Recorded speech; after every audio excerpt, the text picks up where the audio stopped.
So I have been grinding Pokemon games on all these emulator handhelds that I have. For some weird reason, I've had the itch to play almost every single game. Like I've already completed Pokemon Red, and I just completed Pokemon Crystal on my Trim UI brick. If you guys haven't seen this video, go ahead and check it out. In one of the corners, a video will pop out on my review of this handheld. Anyways, I love the Pokemon games. They're so much fun to play. They're addicting. You literally can just sit there grinding. Playing with one hand, honestly, this game doesn't require you using both hands, to be honest. When I play Pokemon games, I like to play them with almost the same exact team every time. I know it's kind of boring. It's just a personal preference that I've had since I was a kid. But anyways, if you guys don't know, certain Pokemon's final evolutions require you to trade to get the final evolution. Why? Why is this a thing? I don't know, Game Freak and Nintendo just decided you guys need to go out and get friends to play this. Of course, it's not a lot of Pokemon that need this, but there are a few good ones that you're gonna need to trade to get the final evolution. For the 3 Pokemon that I'm talking about that I use almost every single game, especially Pokemon Red and Soul Silver and all them, I usually run this team, is I'll have Gengar, Alakazam, and Scizor.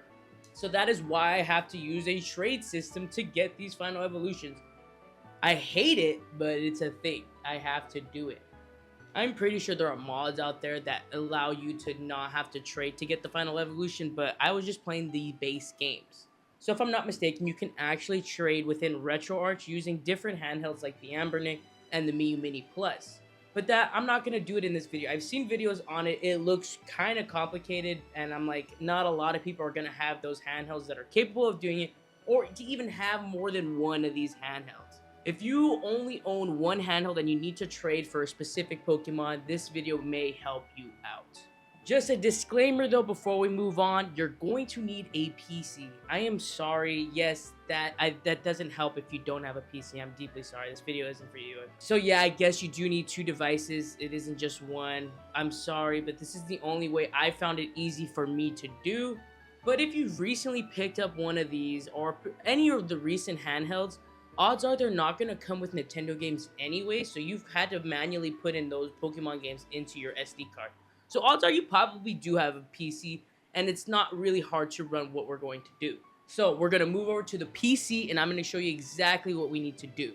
Okay, before we get started, make sure you guys physically save your Pokemon game, not save state, load state. Physically use the actual game menu and save the game. This way, it gets the latest save you have for the game for this tutorial. It's the only way it's going to work. Save states do not work here. Once you saved your game, you're going to want to completely exit out of the game. You don't want your device to boot up into the last save because it'll corrupt the game. After that, you can turn off your handheld and take out the micro SD card and put it into an SD card adapter to put into your PC. Once you successfully connected your SD card to your PC, we can go to the actual root of the storage. So open up your file explorer. You're going to want to open up 2 tabs. The second tab, you can put this on your desktop or your documents. But for me, I'm going to put it in my document. I'm going to create a folder called Pokemon Crystal because that's the game I'm currently working on. So we're going to open up Pokemon Crystal. It's going to be an empty folder. We're going to open up the root of our SD card. And disclaimer, your folders might look different from mine because we are using probably different devices with different OSs. For me, I'm using the Trim UI brick with MinUI. So this is what it looks like. If you have this, you know exactly what it looks like. Yours could look a little different, but most of the time they're kind of the same. Next is we're going to want to locate our Pokemon ROM, the exact game we're playing. So of course this is on Pokemon Crystal. We're going to open it up. We're going to press copy because we want to cut it. We want to copy it and we're going to add it to our PC right here in this folder that we created for whatever game you chose. This works for your Game Boy Advance, Game Boy Color, and the Game Boy. Once you've located and put the ROM into your separate folder, we're going to go back into the root of our SD card and we're going to try to find our saves. For me, it's easy. It's under saves, but sometimes it could be under system and it could be under RetroArch and then saves. But for me, it's plain and simple. Just go to saves and I'm going to go to Game Boy Color and it's going to show our last Pokemon Crystal save. RTC file is the real-time clock, so you don't need to transfer that over. But for Crystal's version, you're just going to need the .save file. Sometimes yours will say .srm, which I'm not 100% sure if the emulator we're going to be using on PC reads SRM, but it's an easy fix and I'll show you how to change it. You're going to grab your .save file or your .srm file and you're going to copy it, not cut it, copy it, and you're going to place it in here. So once we get the folder ready, we can open up the internet and download the emulator. Oh, what do you know? Jay's World Retro. Why don't you guys go hit the subscribe button if you haven't done so already. And make sure you guys check out our latest video.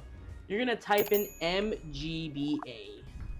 MGBA is going to be the first link. It is a trustworthy site. If you guys don't know, on your guys' RetroArch, MGBA has an actual core for RetroArch. I think I'm right. I'm not 100% sure, but I'm pretty sure this is one of the cores that RetroArch has for the Game Boy Advance. You're going to download Windows Installer, or if you're using this on Mac, I think this should work as well. So once you've downloaded it, you're going to boot up, it's going to install, do it all. I'm not going to show because I already have it. It is trustworthy, believe me, I've had it for probably since I've had this computer, so you're going to be fine. Hello, future Jay's World Retro. Sorry, I forgot to mention about how to change SRM and save files. If your file says SRM, that is technically a save file, but I'm not 100% sure if MGBA reads SRM. So what we're going to do is we're just going to manually change the SRM to a .save file.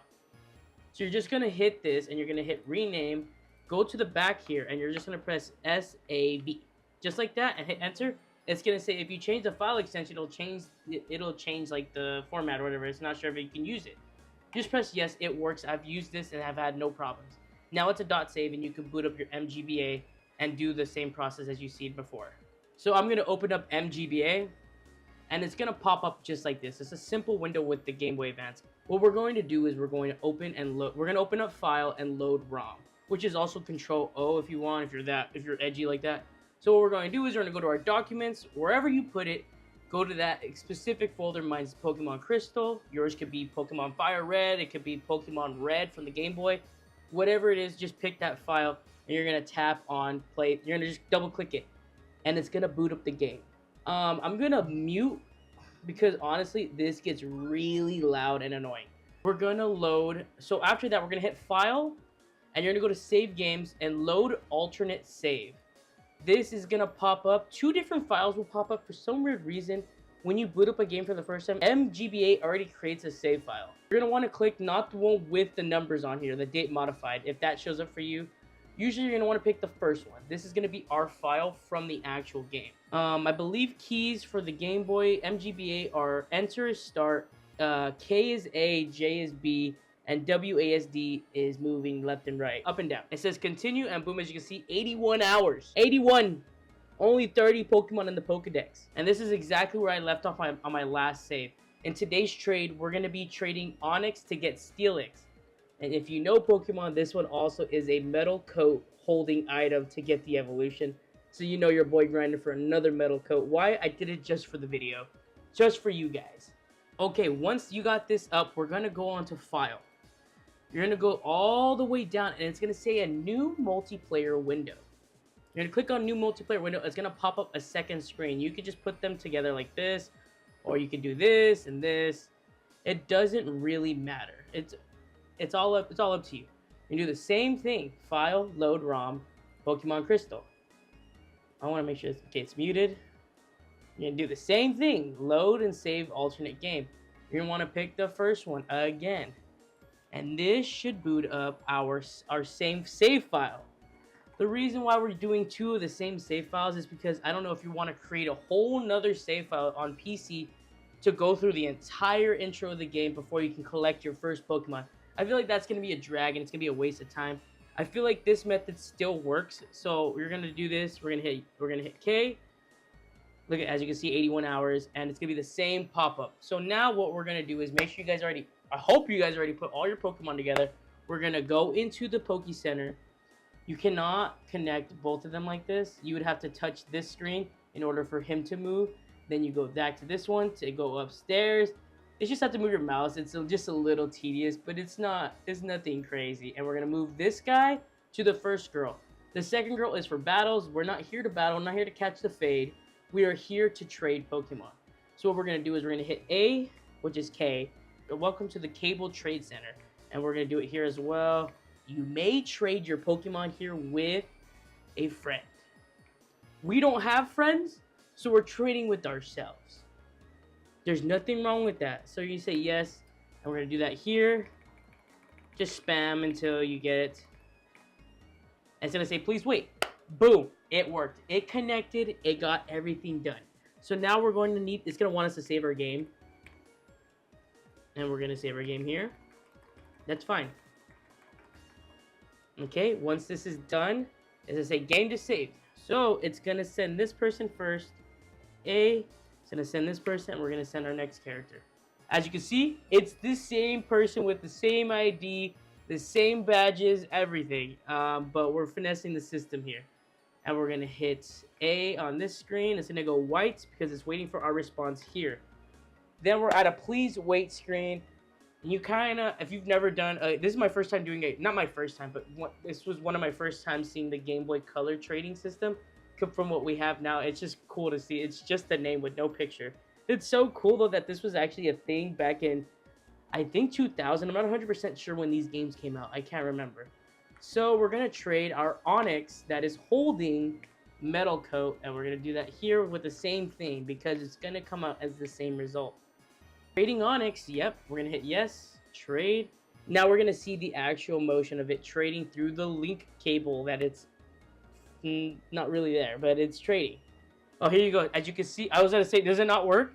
And as you can see, wait, Onyx is evolving. What? Onyx evolving? To what? Boom, they're both trading to Steelix. As you can see, there is Steelix. Now I can add Steelix to my Pokedex on Pokemon Crystal. I'm still currently hunting the legendaries. I only have Suicune. I'm still working on getting random spawns of Entei and Rakoi. I can't get them yet because they're just a random spawn. If you know, you know. And then I haven't got Lugia or Ho-Oh yet. But once you're done, you can hit cancel. It's all the way at the bottom. It's gonna wait for this person to cancel, and it's done. But you can trade with multiple Pokemon that need to be traded in one trading session, and then you just simply walk out of this. And then if you go to pause, you go to your Pokemon. No, not Pokemon. Pokedex. You go to Pokemon. You're gonna go down because it's the latest one. There it is. Stats. Boom. Steelix has been added to your roster. What we're gonna do is we're gonna close this game out with no save. And we're going to save this game. We're going to back out of the menu, and we're going to go all the way down to physically save. Look at the time, 10:22, 10:22, 2:26, 2025. We're going to hit yes, save. There's going to say, there already is a save file. We're going to, yes, overwrite, 100%. Saving, please do not turn off power. Once it's saved, you can close out the game. We're going to boot up our menu. As you can see, there's 3 save files. One's gonna say SA2. That is not our file. This is our file with the 1022. So we're gonna copy this, and we don't have to copy our game back. You could just leave it there or delete it, whatever you want. But we're gonna copy this file because it is the latest file. Like I told you, look at the time and what it says. It'll show you a timestamp when it was saved. And we're gonna go back to our save file, and we're gonna hit paste.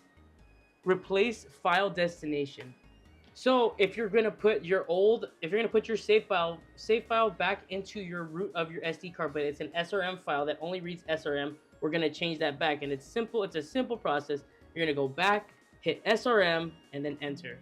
It'll say da da da da, and you're gonna drag that file into the back of the save. It'll say, oh wait, this file reads the same thing. You're gonna put replace file destination, and it's done. We can remove our SD cards and put it back into our handhelds. So you should be at your OS menu. Like I said, you wanted to make sure you quit it out of the game or else you corrupt the actual game. 82 hours and the Pokemon Dex went up by 1. We only had 30, now we're at 31. And it worked. So if you go to Pokemon, you're gonna go down. There is the Steelix, and you may see the Pokemon that you traded for. It could be a Gengar, it could be Caesar, it could be Alakazam, or a Steelix. I don't know what other Pokemon needed to be traded to get the evolution. You guys can let me know in the comments down below what other Pokemon are required for you to trade to get the final evolution. If you enjoyed the video, make sure you guys hit the like button. If you guys love my content, go ahead and hit the subscribe button. I have more retro handheld videos coming in the future. Thank you guys so much for 2,000 subscribers again. I can't believe it. We're already on our way to 3K. I love you guys so much. I'll see you guys in the next video. Peace!